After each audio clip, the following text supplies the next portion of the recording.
చందమామ కథ. పేరు కోసం. పూర్వం కళింగ దేశపు రాజు ఒక ప్రకటన చేశాడు. కని విని ఎరుగని అపూర్వమైన దేవాలయం ఒకటి తన రాజ్యంలోని కోనార్క్ లో నిర్మించాలని, దానికి 16 ఏళ్లు గడువు పెట్టామని, ఈ పని దిగ్విజయంగా నెరవేర్చిన వారికి 1,00,000 మొహరీలు, ఒక బ్రహ్మాండమైన సంస్థానము బహుమానం ఇస్తామని, గడువు నాటికి పని పూర్తి కాకపోతే మాత్రం తల కొట్టించి కోట గుమ్మానికి వేలాడదీస్తామని ఆ ప్రకటనలో స్పష్టంగా రాయబడింది. ఈ ప్రకటన చూసి ఎందరెందరో పనివాళ్ళు వచ్చారు, వెళ్లారు. ఏమంటే రాజుగారు ఇస్తామన్న బహుమానం చూడబోతే ఆకర్షణీయంగానే ఉంది, కానీ శిక్ష మాట తలుచుకుంటే మటుకు గుండెల్లో గుర్రాలు పరిగెత్తసాగినాయి. అందుకని నిబ్బరం చాలక వాళ్ళు కాళ్లకు బుద్ధి చెప్పేవాళ్లు. చివరకు మహారాణా భీమ్ అనే శిల్పకారుడికి ఈ వార్త తెలిసింది. రాణా సామాన్యుడు కాదు, గొప్ప పనివాడు, మహాశిల్పి. అతని పనితనము పరీక్షించాలంటే అది మహారాజులకే తగును. అయితే తగిన అవలంబన లేక రాణా ఒక కుగ్రామంలో కుమిలిపోతూ జీవితం నెట్టుకొస్తున్నాడు. స్వాతివానకు ముత్యపు చెప్పులు ఎదురు చూసినట్టు తరుణం కోసం వేచి ఉన్న రాణాకు ఈ ప్రకటన సంగతి తెలియగానే ప్రాణం లేచొచ్చింది. దైవం నాకిప్పుడు చక్కటి అవకాశం కల్పించాడు. ప్రపంచానికి నా పనితనం చూపుతాను, బహుమతి పొందుతాను, సంస్థానానికి అధిపతి అవుతాను. నన్ను పట్టి పీడిస్తూ ఉన్న దరిద్ర దేవతకు స్వస్తి చెప్పి కలకాలము హాయిగా ఉంటాను. ఈ అన్నాళ్ళు ఈ లేకి బ్రతుకు, ఈ దెబ్బతో నాకు దశ పట్టి తీరాలి. అశాశ్వతమైన ఈ గుక్కెడు ప్రాణం ఉంటే ఎంత పోతే ఎంత అనుకుని రాణా ఉవ్విళ్ళూరాడు. ఈ సంకల్పం ఎప్పుడైతే కలిగిందో అతడు క్షణమైనా జాగు చేయలేదు.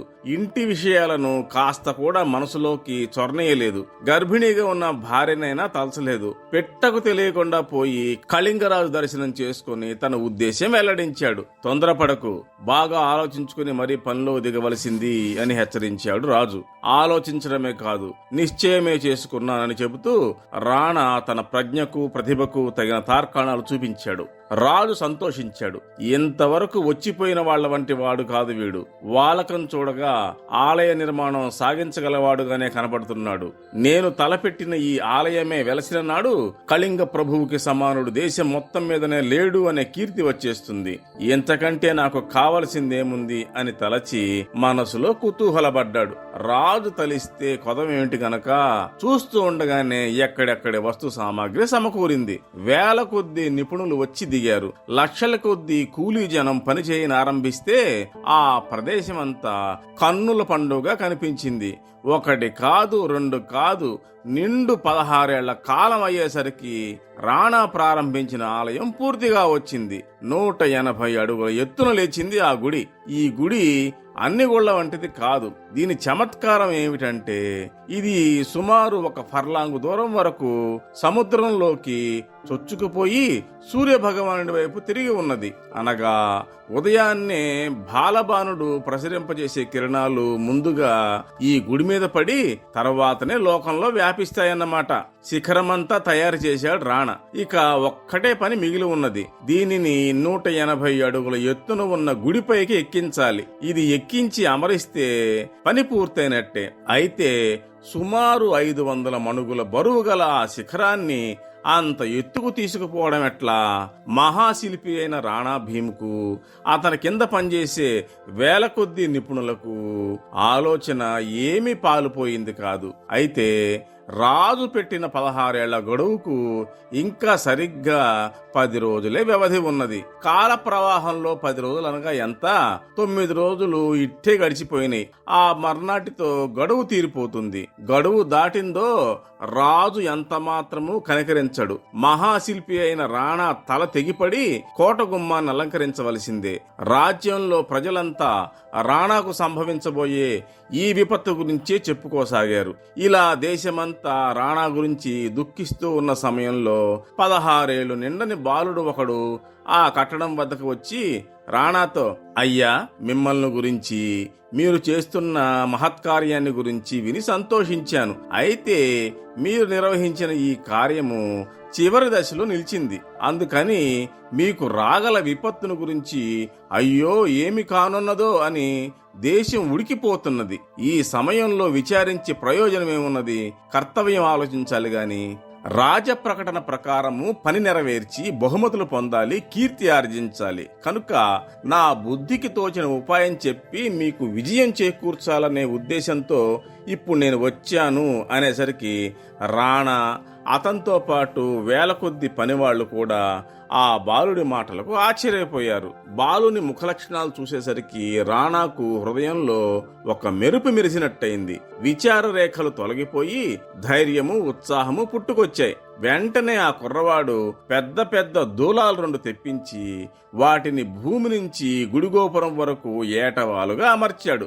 ఆ తర్వాత శిఖరానికి లావుపాటి మోకు కట్టి దాని 2వ కొస గుడిపైన ఉన్న ఒక ఇనప గిలకలోకి దూర్చాడు. అక్కడ ఉన్న పనివారినందరినీ పిలిచి ఆ కొస పట్టుకొని లాగమన్నాడు. అదే ప్రకారం చేసేసరికి శిఖరం బహుతేలికగా గుడిపైకి చేరిపోయింది. పని పూర్తయింది.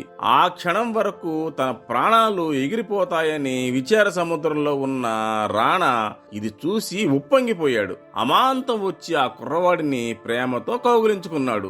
అక్కడి పని వాళ్లంతా శభాష్ డింబక అని వేనోళ్ల మెచ్చుకున్నారు. తర్వాత ఎవరి త్రోవన వారు ఎంతో ఉత్సాహంగా తమ తమ ఇళ్లకు వెళ్లిపోయారు. ఆ కుర్రవాడిని వెంట పెట్టుకుని రాణా ఇంటికి బయలుదేరాడు. త్రోవ పొడుగుతా రాణా మౌనంగా నడిచిపోతున్నాడే గాని కుర్రవాడిని పలకరించనే లేదు. ఇది చూసి ఆ కుర్రవాడు కూడా, ఇంతటి ఆపద నుంచి రక్షించానే, నీవెవరు, ఎక్కడి నుంచి వచ్చావు అనైనా అడగడేంటి చెప్పమా, కానివు అడిగినప్పుడే చెబుదామనుకుంటూ తాను రాణా వెంట మౌనంగానే నడుస్తున్నాడు. అయితే రాణా మౌనంగా ఉన్నా బుర్రలో ఆలోచనలు పరిగెడుతూనే ఉన్నాయి. ఇంత శ్రమపడి కొస వరకు పని సాగించింది నేనే అయినా చివరకు గుడి పూర్తి కావడం ఈ కుర్రవాడి వల్లనే కదా జరిగింది.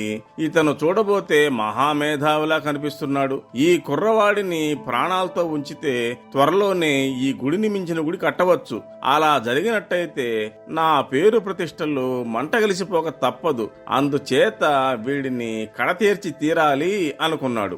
రాణాకు మనసులో ఈ దుర్బుద్ధి కలగటము, ముందు నడుస్తూ ఉన్న కుర్రవాడి తల కత్తి దూసి తెగనరకటము రెప్పపాట్లో జరిగిపోయాయి. అంతటితో రాణాకు మనస్థిమితం చిక్కింది. విజయ గర్వంతో రాణా ఇల్లు చేరుకున్నాడు. భర్తను చూస్తూనే రాణా భార్య, అబ్బాయి ఏడి అని ఆత్రంతో అడిగింది. అబ్బాయి ఎవరు అంటూ తత్తరపాటుతో ప్రశ్నించాడు రాణా. బిత్తరపోయిందామె. అలా అడుగుతారేంటి, మన కొడుకు మీరు తయారు చేసిన శిఖరాన్ని గుడిపైకి ఎక్కించడానికి బయలుదేరాడు కదా, వాడు మీ దగ్గరికి రాలేదా అని కంగారుగా అడిగింది. విశ్రాంతి కోసం మంచం మీద కూలపడదామనుకున్న మహారాణా ఒక్కసారిగా పైకి లేచాడు. ఏమిటి, శిఖరం ఎక్కించిన వాడు మన కొడుకా, నా కుమారుడా అంటూ నేలకు ఒరిగిపోయాడు. అదే అతనికి శాశ్వతమైన విశ్రాంతి అయిపోయింది.